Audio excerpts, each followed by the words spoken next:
tractor coming.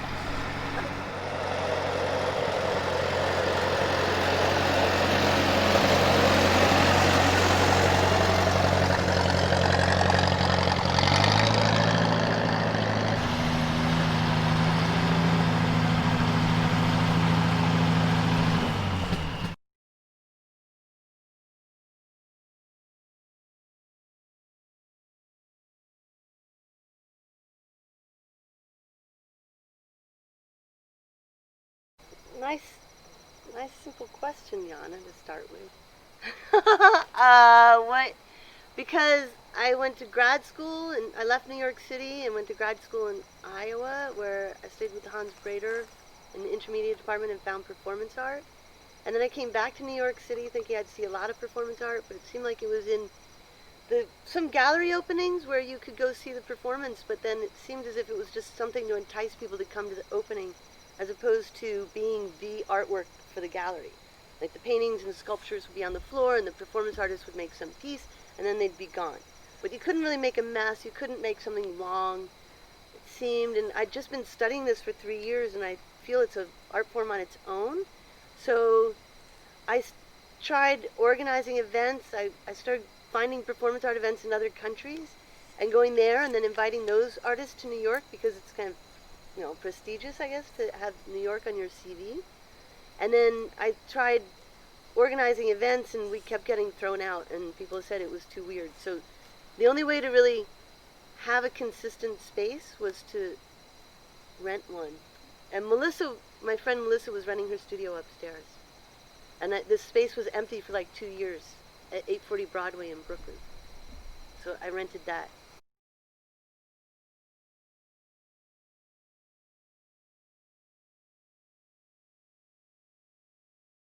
I haven't done themes. I've just done trying to get the artist in and have the artist present their work, and not create a theme and try to find artists to fit within that theme.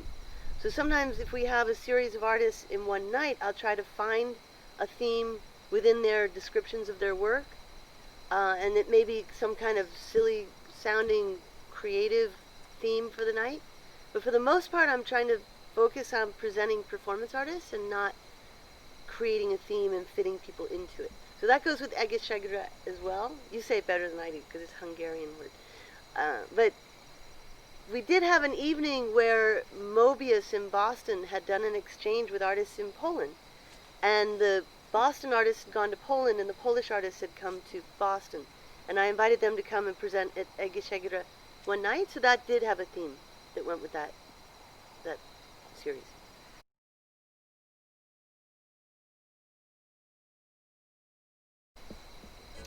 I think in Europe it's action art, or it's, now it's been a while since I brought it up. Maybe in South America and other countries it's action art, and in Europe it's more, in England it encompasses more movement, body-based dance pieces and lectures.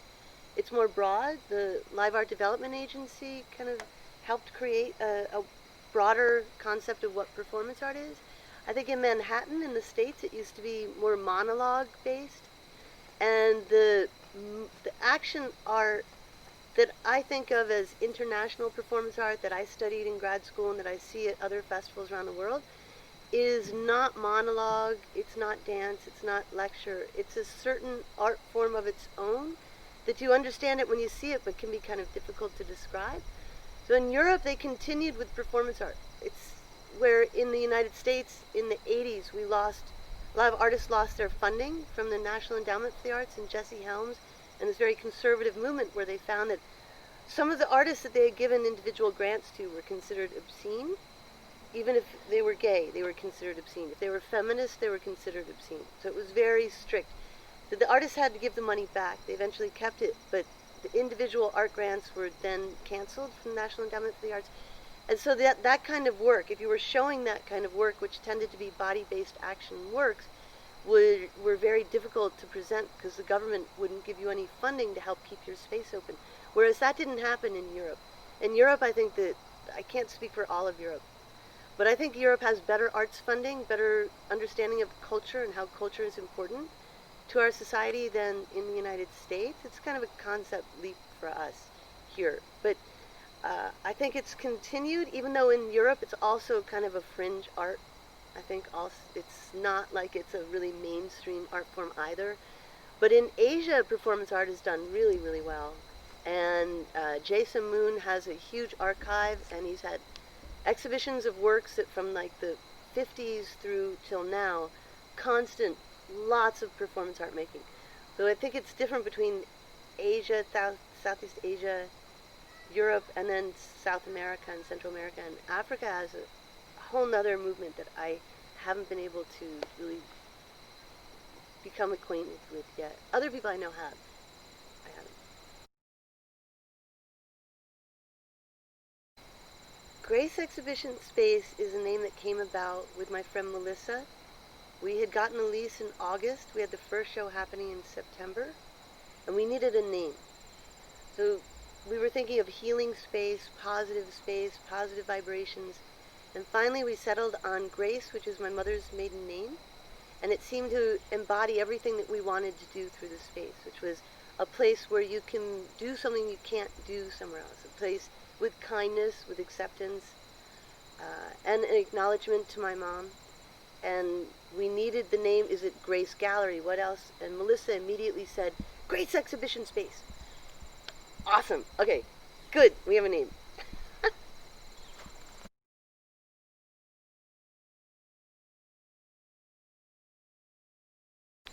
Well, I've got involved in performance pretty much when I met Jill, and yeah, that was in 2007 at an art fair in Miami, and so there were artists who Jill brought there, and I saw this, and so I started helping them.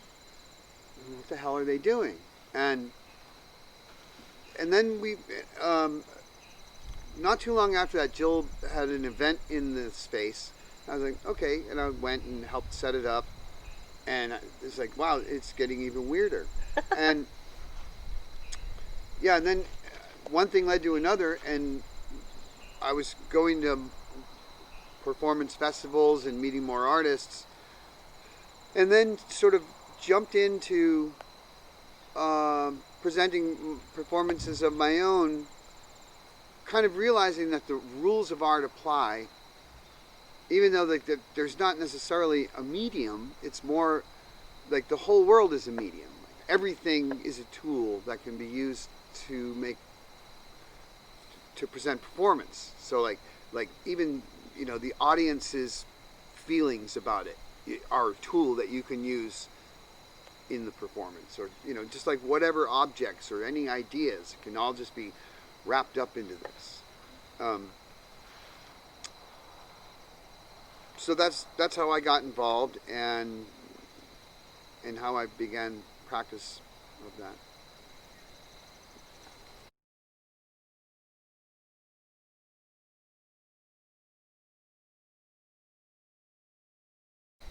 The original concept was just to present performance art, because I'd seen it in grad school and I just fell in love with it. It's really mysterious to me. I still don't totally understand it and why I'm so drawn to it. It seems very immediate, and exactly like what Hoke was saying, it can encompass so many things. So I just wanted to present performance art, and through that, people started coming, which is what I was hoping, and then seeing more, and then people started making performance art themselves, and then a community grew. Esther Neff and Brian McCorkle had their space that they moved to what was Spread Art, which became Panoply Performance Lab, where you can workshop pieces and final pieces, and they were really, really active. And the Tala Nayal opened Glass House, which would have durational pieces, and we were all kind of in walking distance of each other. And then other spaces started presenting performance art on a regular basis, combined with the Performa biennial and Marina Abramovich retrospective at MoMA. And as it grew, it became something that I was really happy about, and I would say proud of, but I just became a part of that wave, I think. So in that way it changed. Like when I started Gray Space and I would say performance art, people wouldn't know what it was. Or if I said I was a performance artist, it's like, I'm not talking to her anymore. But now it's changed, and you can have respect as a performance artist. And I see it in people's bios. where I never would have seen that before. We moved the space from Brooklyn to Manhattan, which has kind of affected the community because a lot of the grassroots community that was supporting us and becoming a part of our lives and our family were living close to where we were presenting the work. And now we're in Manhattan, and the atmosphere where we are is really, really positive. So I'm hoping that more positive things will grow out of that and that the community will stay together.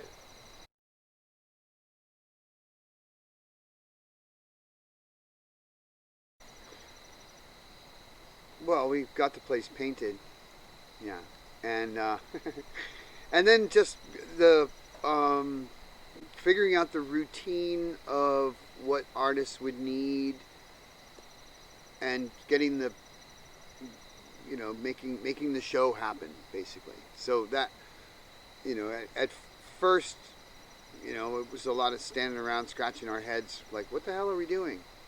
And then after a few years of that, it was like, no, we know what to do now. It's like, there's a sort of a loose format kind of evolved that seemed to work for people that we more or less followed. I mean, there's variations in how artists want to work and what they want to do and things like that, but we kind of came up with a bit of a routine for how to present. So the way it kind of ended up falling into being would be an artist would arrive if they were from somewhere else around Friday or Saturday, Sunday rest, Monday we start looking for materials, or Hoke would help them start looking for materials. I would start writing the press releases and start promoting the event. Thursday hopefully have a dinner where we introduce them to other people, and then and do the tech, and then Friday is like, okay, here we go. Saturday rest. And that ended up happening. That became the routine. So Yeah. it was light, but it was also had its structure. For several years. Oh yeah.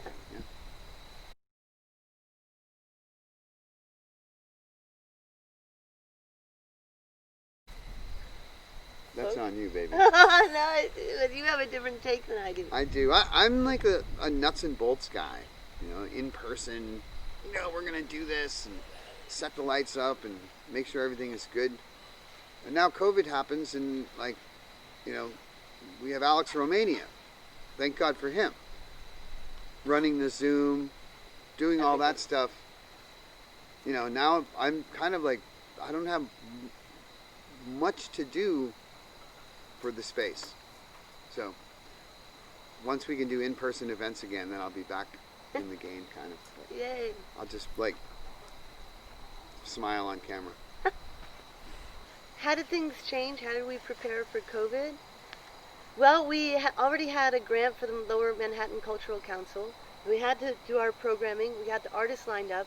I changed the programming because the space in Manhattan has a lot of people who live nearby who are older and don't come to a 9:30, 10 p.m. event. So I added a lecture series that would start at 7. And when the COVID happened, we had to move everything online. Alex Romania figured out how to do it.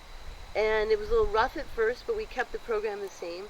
We had a lecture, and then music, and then a ritual, and then the performances. And each thing was happening in a different location around the world and around the country. And Hoke and I were sitting in front of our fireplace introducing everything. So we just had to do it. We had the programming. We couldn't cancel it. We had to figure out how to keep it going. And I've liked it. I've liked it. I think it's fun to be able to work with so many different people. They set up their own lighting. They look directly into the camera. So when you're watching, it actually it feels intimate because it feels like they're talking directly to you, even though it's way less intimate than being in the same space. And so I kind of fall for that. And also we've had our audience has grown because people are able to watch from anywhere in the world and send us letters and say, we were able to see your show last night when we couldn't before. That's true. Yeah.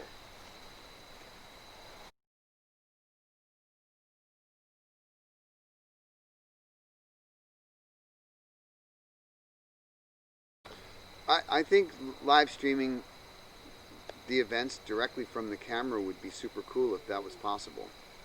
Yeah. If it's possible. Because that way we did learn that, wow, people are chiming in from the other side of the world. Cool. Or even California. So, yeah, that it enhances the audience dramatically when you have that as a possibility.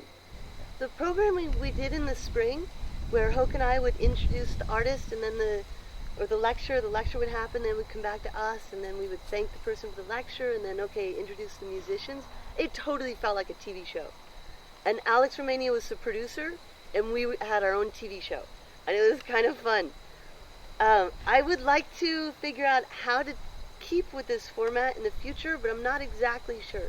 I think that if we wanted to do a broadcast like that at an in-person performance, the artist would have to perform for a camera, which would ignore the audience.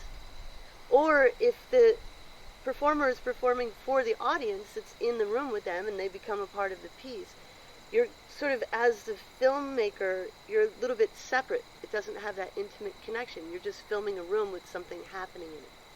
So I don't know if it's two different broadcasts, two different performances.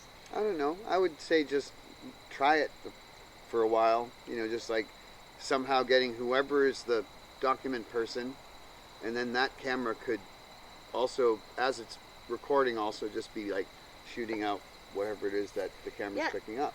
We've kept the same time. We've been doing it Fridays at 9 o'clock. Yeah. So whether it's in person or online, it's the same time. So we can just, we'll play with it. Maybe we'll Nick, see. Maybe you'll know better about the future and how those things work.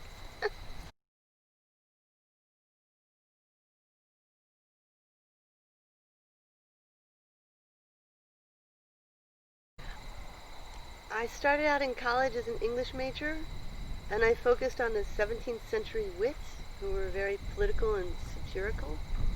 And then I took a course at Boston University on the history of silent films, and I loved the silent films. Very stark, black and white, movement with no voice, and I can see how that would lead, in a way, to performance art. I wanted to make silent films, and that's how I got interested in film, and video art is kind of like silent films. So that was continuous. And then I got into filmmaking, because if you want to make a film, it's expensive, and you need to know the craft. So I went into filmmaking and went into grip, because I'm not good with the hair and makeup, and I'm not good with delicate little things, so grip was lighting. And it was fun, and I loved it. But you can't really do anything else when you're in the film industry. It just takes up 18 hours of your day, 6 or 7 days a week, and you might have 2 days off in between. So I had to just quit it completely to find out what it was that I was supposed to be doing. I also realized that I would sort of act out. Like if I was in my car and we were in traffic, I would start juggling balls, or in the airport wearing high heels and dragging heavy suitcases, and my dad saying I'm making a scene, and I didn't care because I thought it was fun and funny. So I was all like constantly acting out in ways that I thought would entertain people and was fun. And when I learned performance art in grad school and saw what other people were doing and realized the immediacy of it, because in film you need to have an idea, a script, a cast, the lighting, the equipment, the processing of the film, the editing, and it can take 2 years before you see your piece. The performance art was immediate, it was dramatic, you could express something, and then in a critique they would say, oh, we didn't understand what you were saying, so you do it again and try to become really great at communicating what it is that you're going through. So that's how I moved from one thing into the other.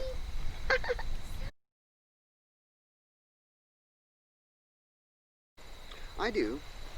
Someone asked me this once, and I was struggling for a reasonable answer, and I thought, imagine if you took the idea of poetry, and you kind of mushed it into a ball and put it right there, and then you took kind of the idea of sculpture, just conceptually, sculpture and poetry, and you take those two things and you mush them together,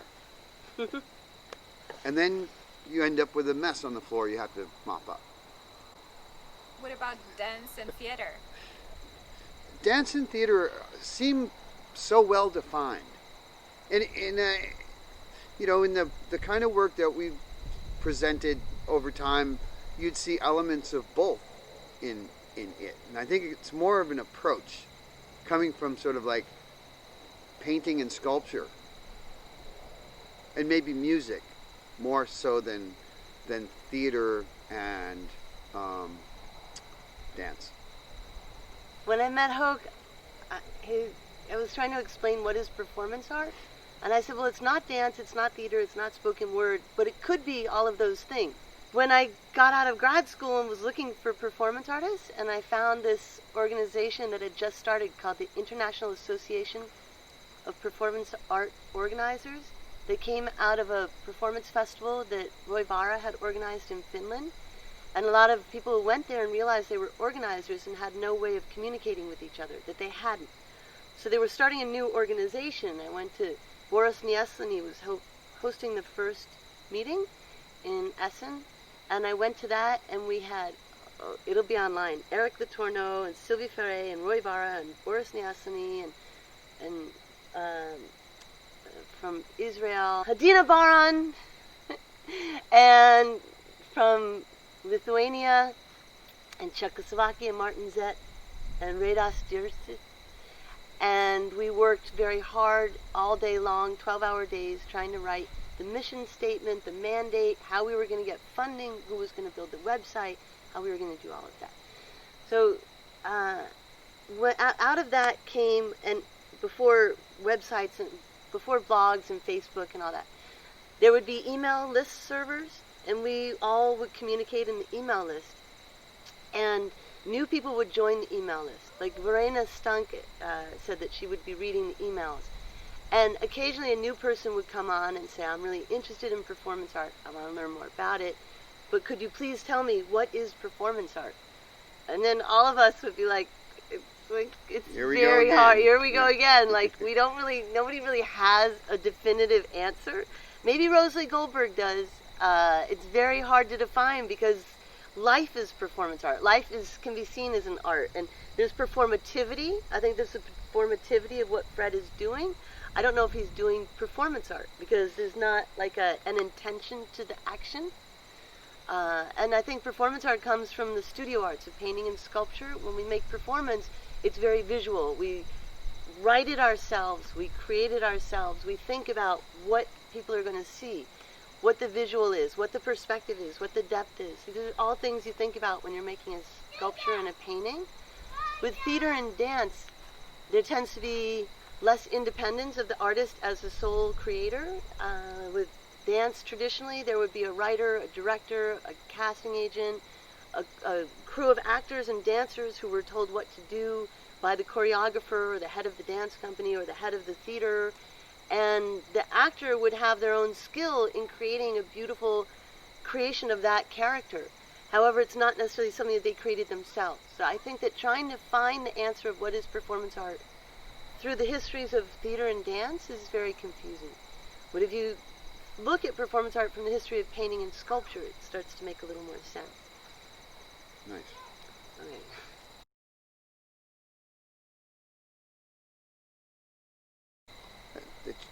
They just seem to shut down, right? And, I mean, except for some enterprising gallerists who moved everything online, which for some art dealers it helped a lot.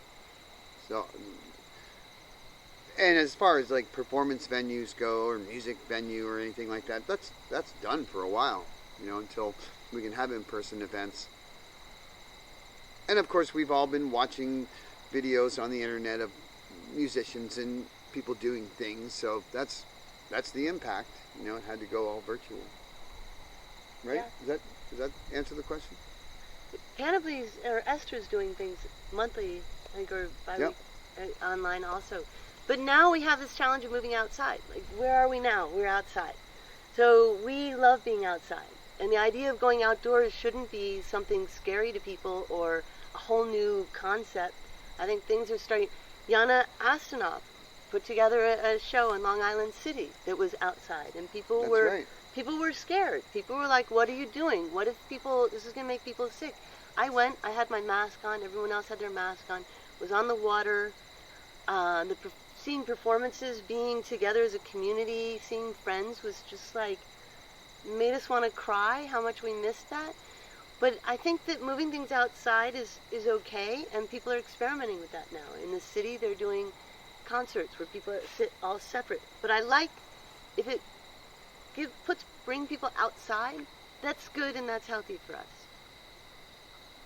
I'm already planning next summer, and it's pretty much all outdoors. But we do it all outdoors summer anyway, so. Yeah. Yeah, so we are outdoors at Roskill. And I've been fortunate enough to experience what might be called performance art laboratory at Roskill. Can you describe challenges of providing this type of forum? Which one? You mean in an outdoor setting? Or space like Roskill, which is an outdoors performance Oh, art space. The challenges of doing it outdoors at Roskill are big. I mean, the place is huge. You know, you have to do a lot more running around, and and so then I have to help the artists and get them set up and make the performance, and then I cook dinner and make a huge fire. You know. Well, hopefully people help with the fire and with the cooking. Yeah, they do. Yeah. Yeah. So, but you know, the challenges are mostly like just physical exertion. But you know, the format is mostly the same as what we were doing in the city, I think. Yeah, and like on my side, you have to start promoting it, put it on the website, on the Facebook, try to invite people, write the program, put things together, bring an audience in, make sure the artists are happy. Yeah, the scale is bigger. The scale is bigger. Like in the city, it would be maybe one artist or two artists stay with us, and then the event is Friday night. But here, people come Friday, and it's the whole weekend. Yeah. So it's a much longer program, and that it's more intense. And then the audience is also here as well most of the time. So it's the audience and the artists. A lot of people. Yeah, all camping, and it's great. Yeah. When we went to this festival in Venice, the Venice Performance Art Week Biennial by Veston Page, and we would meet other new performance artists there, and we'd say, oh, we have Grace Exhibition Space in the city, in New York City. And they would say, oh, you have Grace Exhibition Space. Wait, don't you have that farm? Wait, no, you have a farm. Yeah, we have the farm too, Rosekill. Yeah, that's what I'm interested in. And people wanted to come here more than they even wanted to go to Grace Space, which Grace has been around a lot longer. So, but everybody wants to be outdoors.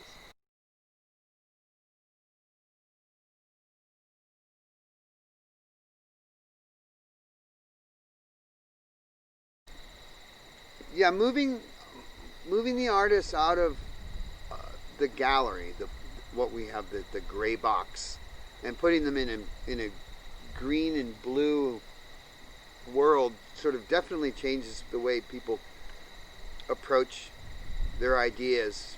You know, the materials in the country are different than in the city, and the way they come across, and you know, whatever your action is going to be, it's going to read a lot different when you're surrounded by plants than when you're surrounded by concrete. Yeah.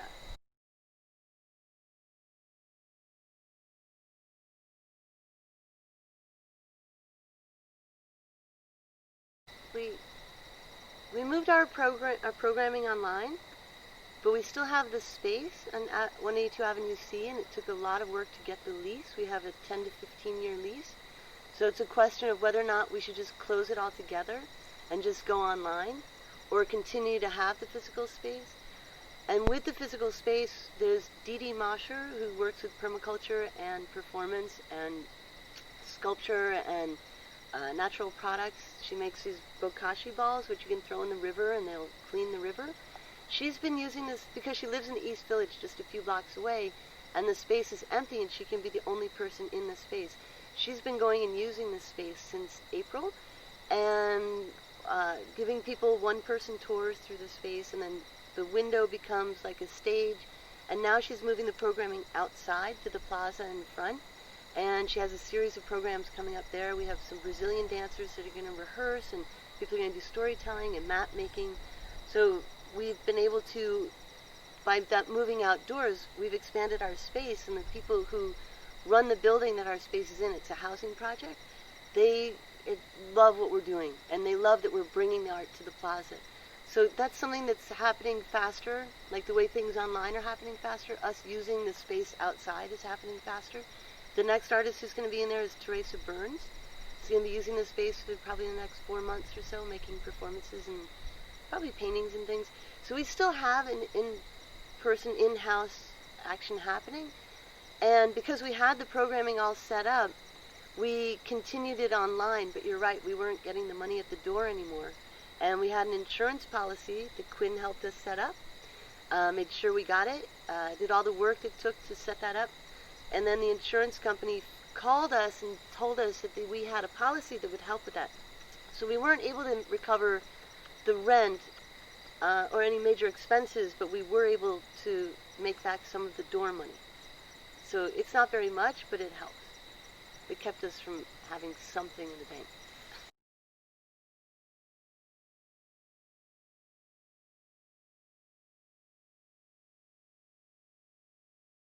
Ask anybody what their future is right now, right? And it's like,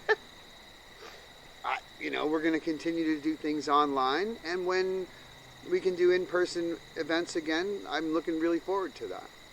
But I mean, it's impossible to really know what we're going to see, especially given the current circumstances of the world. I mean, we have to create extra programming, online programming, in-person programming. Then we have a new gallery downstairs that Hoke just built. And it's just thinking about the future in the next few months is kind of daunting. All I know is we just keep going. It's a lot of work. It's hard. Making art is really, really hard. We keep promoting it and presenting it and wanting to see it and create it. And we'll just keep doing it, I think. I think we're just going to keep being driven. But we need help, and that's why we're having the fundraiser. Yes. Yeah. Donate to Grace Exhibition Space. Please donate. We're trying really hard. Thank you. A lot of love goes into this space. Thanks.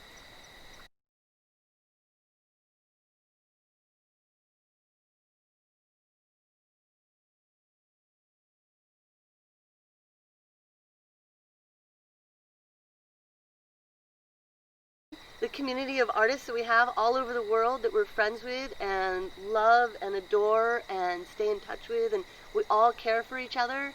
It's really beautiful, and I think it's a really, really important part of Grace Exhibition Space. It's sort of one of the... And the performance art world, not just us, but a lot of organizations doing it.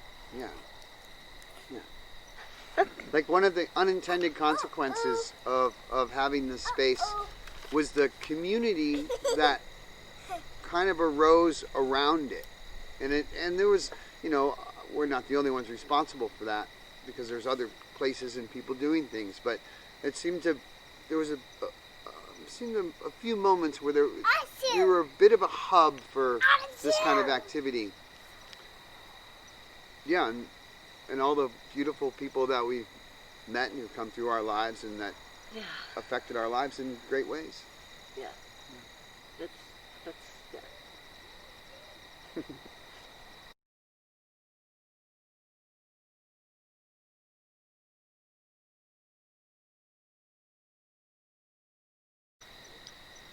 Like we inviting artists to come and don't hold back.